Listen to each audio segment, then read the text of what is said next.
Today I'm sitting down with Bounty Hunter BJ, and I'm very excited about it because I've watched a lot of your content, and I got to say you're probably one of the best storytellers that has emerged from Southern California in my memory. Wow.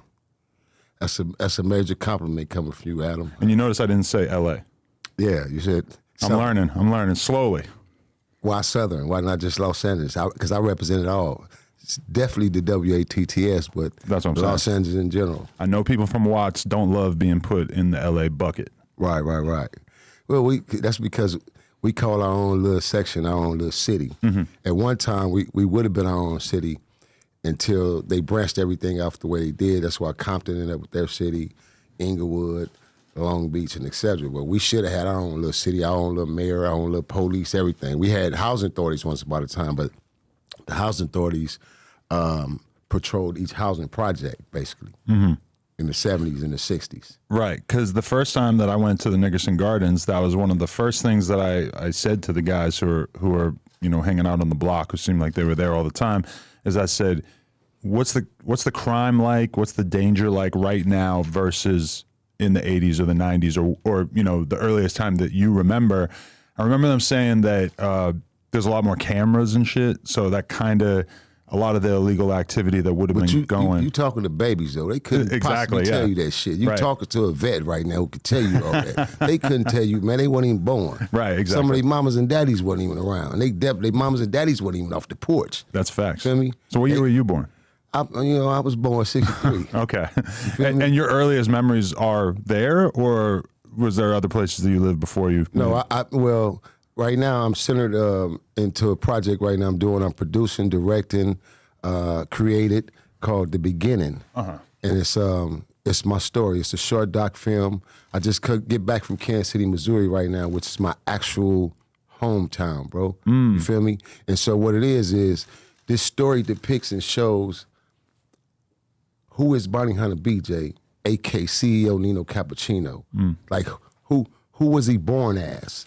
Because he has these particular alter ego characters, but who is the actual birth character of Bounty Hunter BJ? So right now I'm about to reveal that to the world, to TV land, as I like to call it on my show.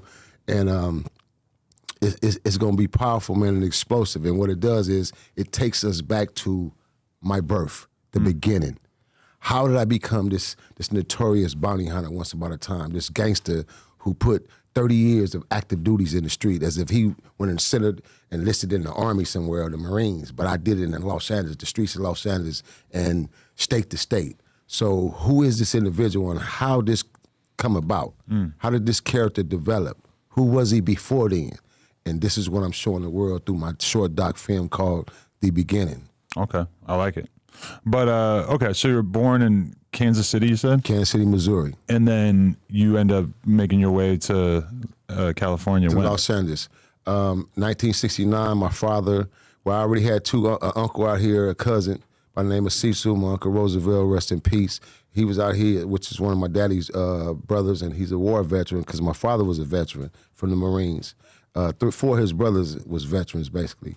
And my father was he was an exploring dude, you know. He spoke 5 different languages fluently, you know what I'm saying?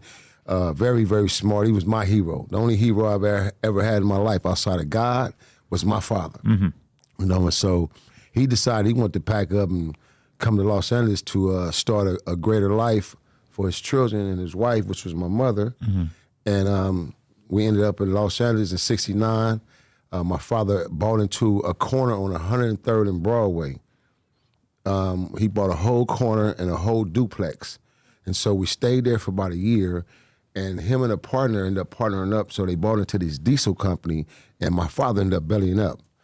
So at that time, he lost I remember precisely at that time, because I was young, and I had a real strong relationship with my father. We talked about everything. He taught me consistently, so he told me how he took the loss, and at one point he was going to, really murk this dude, but he fucked the dude up, but he didn't kill him, you know what I'm saying, but because my father wasn't no joke, you know what I'm saying, and this is where my genes come from. And but this guy scammed him or something? This guy that he did this he just didn't know. He just didn't know his shit, Adam. He didn't do his due diligence for his business, so some other cats got him.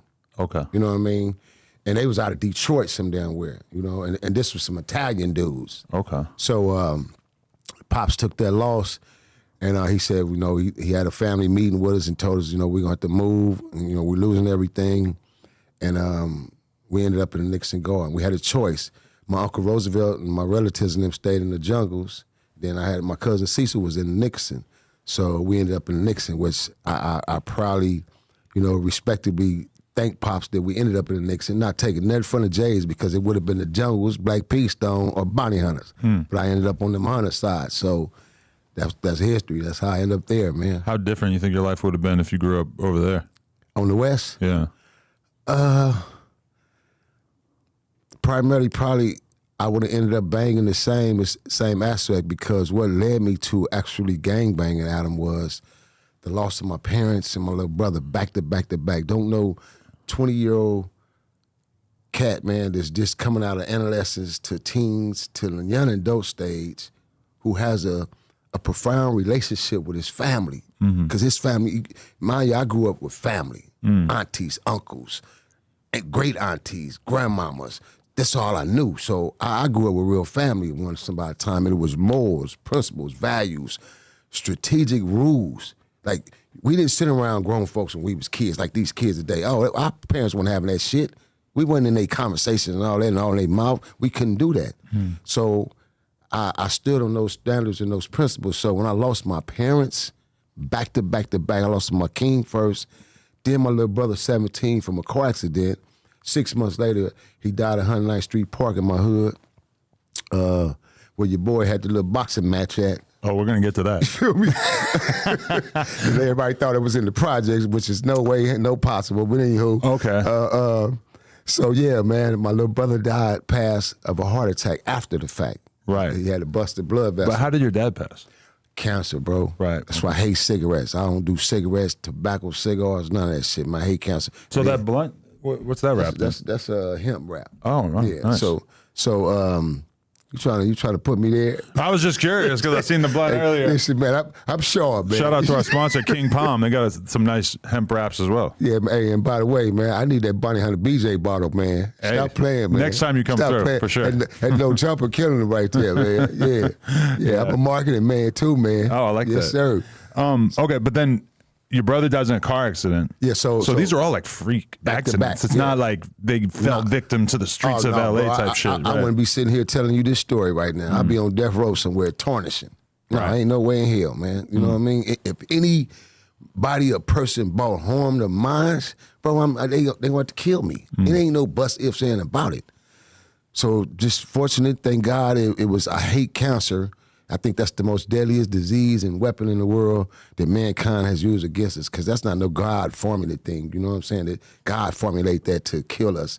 But my father smoked Benson & Hedges menthol 100s. And then, mind you, he was in the war as well. Oh. Mom smoked it 100 menthol cools with the Kings, man. So we used to hide their packs of cigarettes. Then my father died of cancer. 6 or 7 months later, my little brother was in the car accident. Then my brother passed as I go into the system in 1983 for a high power kangaroo case.